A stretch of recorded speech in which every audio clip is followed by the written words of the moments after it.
Sanāk tā, ka pie mums strādā arī siltumtehniķi un inženieri visādas jomās, sākot no ražošanas procesu uzsākšanu līdz ventilācijai un citiem procesiem, kuri ir svarīgi ražošanā.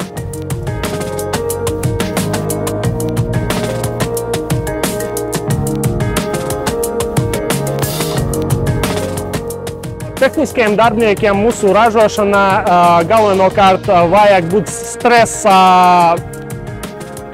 stresa izturīgiem cilvēkiem, kā arī jābūt kompetentiem savā jomā un strādāt ļoti citīgi un ātri.